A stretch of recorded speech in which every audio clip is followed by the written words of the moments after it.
we got into practice, we emphasized that we didn't want to take an L like that again. So we really cleaned up every mistake that we had. We're going to try to keep that same energy the rest of the year.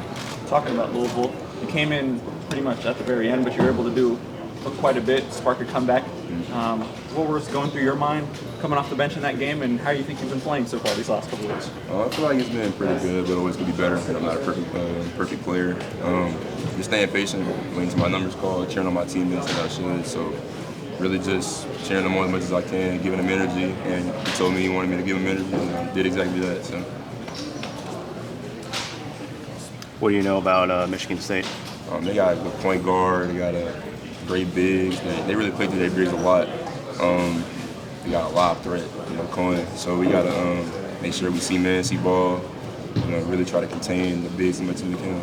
You ever been to New York before? I have. My brother played at St. John's when I was a 7th grader, so I've been to a couple games when I was younger. So what's it going to be like now that your brothers played at MSG, now that you're playing a little full circle moment for you and your family? It's going to be good. I think my parents are going to come to the game, so it's going to be a little full circle moment. So we just got to continue doing what we're doing, play as good as we did today, and we got to take care of the rest. What was the mood like in practice yesterday when Jalen went down? And I'm sure it was kind of a deja vu moment from the White game. Yeah, it was tough because no one wants to see their point guard go out like that. So I don't really know the significance of the injury or not, so I can't really speak on that. But we're just gonna pray for the best, hope that he can come back and use him so we can get number 9 this year. What have you seen from the collective group of other guys who kind of might be playing the 1 and who have played the 1 in his absence so far? We have a deep team, so whenever one guy goes down, it's kind of next man up kind of thing. Jasper, Denzel, they've showed, and also Colin, they showed they can handle the ball, they can play the 1. So we're just gonna keep doing what we know. What have you seen from Jasper's game? Really, since you got here, or maybe the growth from June to now at that one spot, kind of running the show there? Jasper, at first, like any other freshman or SEC new addition, you could say, it was a little tough at first because we were adjusting. But seeing his growth from June to now is it's crazy that a couple months, all it takes is a couple months for somebody to really expand their game as much as he did. So I'm ready for to be on this team. What does that tell you about where he can get from now to January and January to March? Really, it shows somebody's potential. Really just people look at him as just like a scorer, but he's far more better than a scorer. He can guard, he can play make, he makes every great read and pick and roll. So just having a player like that, a point guard like that, is really a great addition to the team. Because like you said earlier, Jalen, how do we adjust to him going out? And it's just we got a sub, Jazz, we got DA, we got Colin. So really just playing throughout our roster and doing what we can. What about Denzel? What have you seen from him at the 1? I think people have been kind of pleasantly surprised with what he's been able to do there so far. He's great. Great point guard. Everybody, he was kind of under Walter's shadow last year, you could say. So everyone kind of, I'm not going to say looked over, but really doubted his role this year. But as you can see, he's exceeded everybody's expectations, and he's going to keep doing that the rest of the year. Hope has said he's maybe more comfortable with the 1 than the 2. Is that something that you've noticed through these, especially practices, or is he kind of same? I'd say he's pretty comfortable at the 1. I think he can play 1 or 2, as you can see. So he can handle the ball, he can play off the ball. So he really has a great IQ, so he knows when to do something, when not to do something. So having a full team of guys like that know exactly what to do, it just makes everybody's job easier. You mentioned adjusting earlier. What about your own adjustment? What's been maybe the toughest part? Obviously, you had the whole summer, the fall, but once the games have started here, what's been the most difficult or challenging part for you? I'll say adjusting to the speed of the game. At first, last year, I wouldn't say that we played the same speed that we do this year. So that was my biggest adjustment. The physicality, you could say, that's also another thing. But I'm getting way better at that, playing against guys like that every day. Just Ortega, Mo, BG. So I'm learning from them any way I can. It's going to help me get better the rest of the year. How difficult is it to get kind of settled into the stuff that you already know how to do? Especially the 3-point shooting, getting in that rhythm when you're trying to catch up to maybe a faster speed and a different kind of physicality? Really just perfecting my craft every day. We practice every day, so I have a chance to adjust to the tempo every day. We practice, play basketball, so really just taking every day I can to get better and better, and I'm going to continue to do that. Is that just reps when you get to kind of a new level like this? You mentioned Jasper earlier. I mean, you're stepping up a level. Is it just reps? I really say, yeah, it's really just reps. Every day, like I said, practice every day. So really perfecting your own craft, especially getting time in outside of practice, is probably the most important thing. Get in the gym as much as you can because we have 24-hour access, so you can go whenever you want. So just keep working on your game, and it'll translate. Kam, Coach talked about emotions were flying high before the Louisville game. I know you were at Tulane last year. I'm sure the environment at a rivalry game like that is different. Who on this team maybe steps up in those moments to help get everybody calmed down, to help everybody get focused? Who on this team's being a leader right now? Who really coming about it now? I say Jalen. Yeah. Him, Ortega, and Mo, probably, because they all have played in environments like that before. So they did their best to kind of channel everybody down on some, like, we got to stay emotionally steady. We're in a tough environment, so they're going to, it's Louisville, whatever, they're going to talk crazy to us the whole game. So really just have to emphasize, we got to stay where we at, stay grounded, and try to do the best we can. What is a performance, even, a big win, not a high-stakes rivalry game, what does a performance like this do to get you guys back on track? It gives us another win in our win column. We love winning. I personally love winning more than anything. So stacking days, taking one day at a time, one game at a time. The other game, we lost a game, but at the end of the day, we got to keep going forward. We can't just keep thinking about that game because we have plenty more games, to build and get chemistry. So I'm glad that a game like that happened earlier because our goal is to win number 9 in March. So we're just going to try to do as much as we can and finish that accomplishment. 10 guys. Good. After the loss versus Louisville, we went into practice and we talked about the things we have to work on, starting with defense, and that was our main goal tonight, was to be good on defense. So it seemed like you got a lot of offensive boards out there that led to easy points for you in the paint, man. Just, rebound has been a big thing for this team heading into the season. Just where you feel like you all are on that into this game and your all's work on the boards. That's just what I do. That's just one of the things I'm really good at, rebounding. I understand, I'm not always going to get a play drawn off of me. So if I want to score, sometimes I got to go rebound. So that was the mentality tonight, and that should be the mentality every game going on from now on. There's been some moments this season where we've seen you initiate offense, even bringing the ball up the court. I guess how comfortable do you feel kind of in that ball handling, decision making, playmaking kind of role? I feel very comfortable with handling the ball. I'm from New York City. That's something I always had. No matter what any position I played throughout my life, I always had that.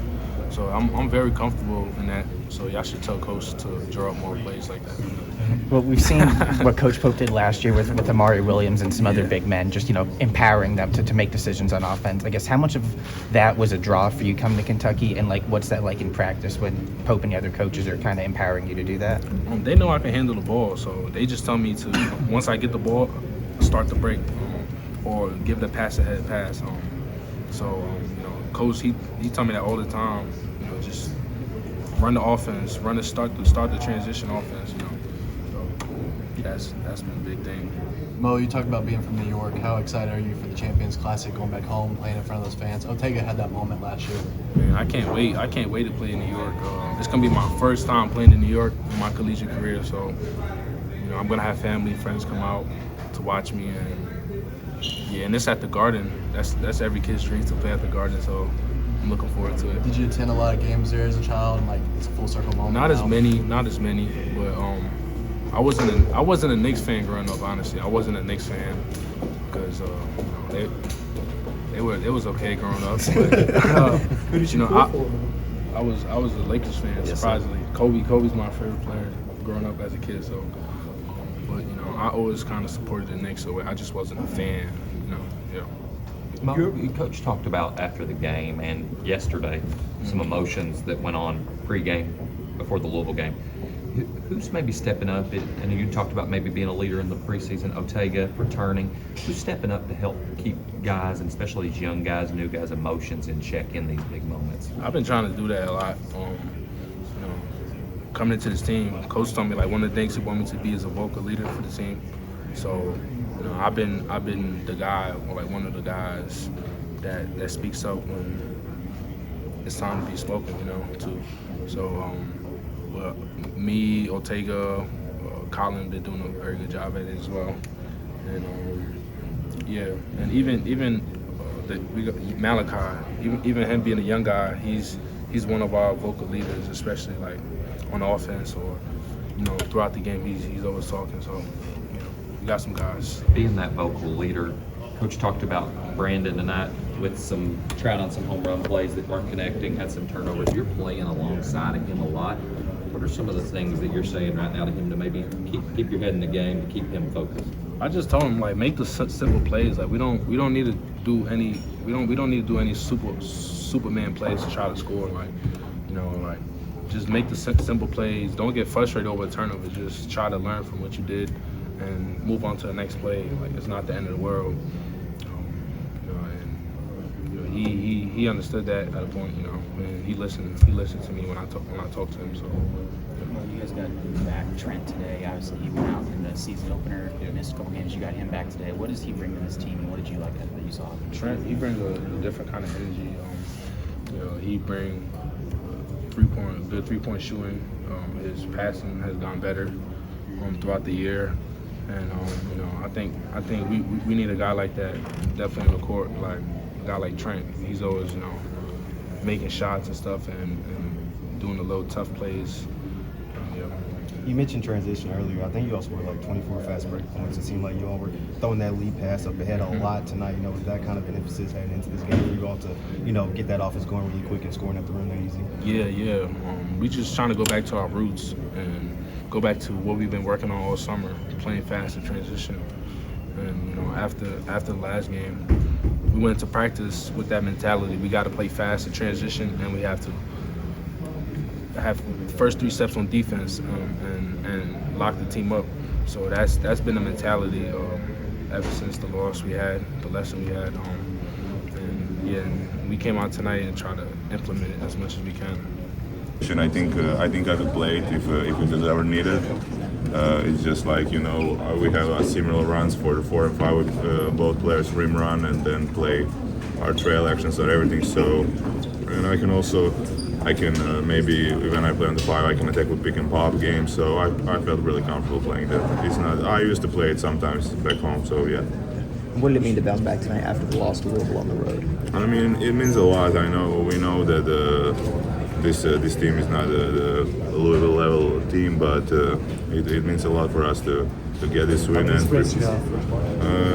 I had three for sure, maybe 4 or 5, but it was only raised due to the new Call of Duty coming out tomorrow. So, but it definitely means a lot for us to bounce back, and it's just every game matters. No matter who we play, we need to show our dominance, and that's what we're gonna do our next game in New York. That's it. We've seen 3 dominant defensive performances out of the 4 games. What happened in the 4th, do you think, against Louisville? Can you repeat, sorry? What happened on the defensive end of the floor against Louisville after seeing 3 super defensive performances in the other games? Yes, I mean, like I said, we had really good defensive performances before, but it just there isn't an exact reason, but it just we were making bad. I think the biggest reason they played so fast and had so much transition points was because we made bad decisions in offense. We had turnovers that would result in they attacking us 3-1, 3-2. They would have more players, and it just looked like we played bad defense. I mean, we did, but I think our turnovers were one of the reasons why. But we learned from it. They're good players, but we're going to play even better teams, and we need to be defensively the best team in the country if we want to achieve our goal. What was the mood in the gym yesterday when Jalen went down, and just kind of how you guys responded, rallying around him? I honestly don't. I'm not really an emotional guy, but I'm really sad. Honestly, I got goosebumps when he yelled for B. Wells, our doctor, and when I heard that he the same shoulder. I was really sad for him.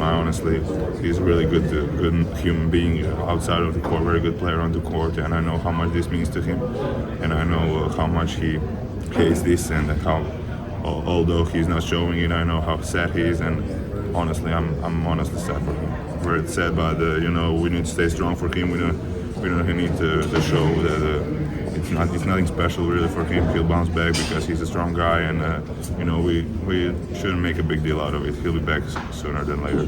How do you feel you guys responded as a team with the playmakers, kind of the by committee, everybody bringing the ball up, everybody kind of initiating the offense? Yeah, I think that we're really.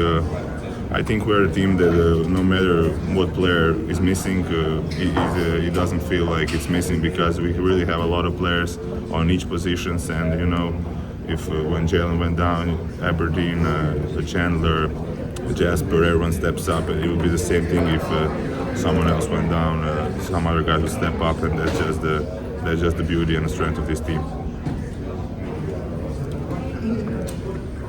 I guess just what's your comfort level on the floor right now? Are you kind of feeling super comfortable on the floor? Me as an individual? Yeah.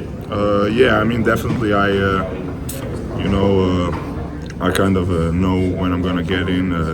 There's obviously we're a team that doesn't play like that only 4 or 5 guys play 35 minutes. You know that you're going to get your 15-20 minutes, and then you gotta be at your 100%, 110% these 15 to 20 minutes. That's just what I try to do. I try to rebound the ball, run as fast as I can, and honestly, I feel really comfortable now.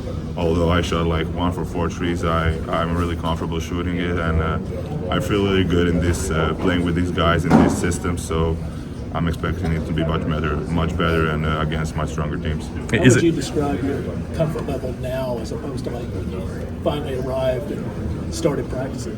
Honestly, I'm really comfortable here. I mean, the how they approach me, how they coach me, it's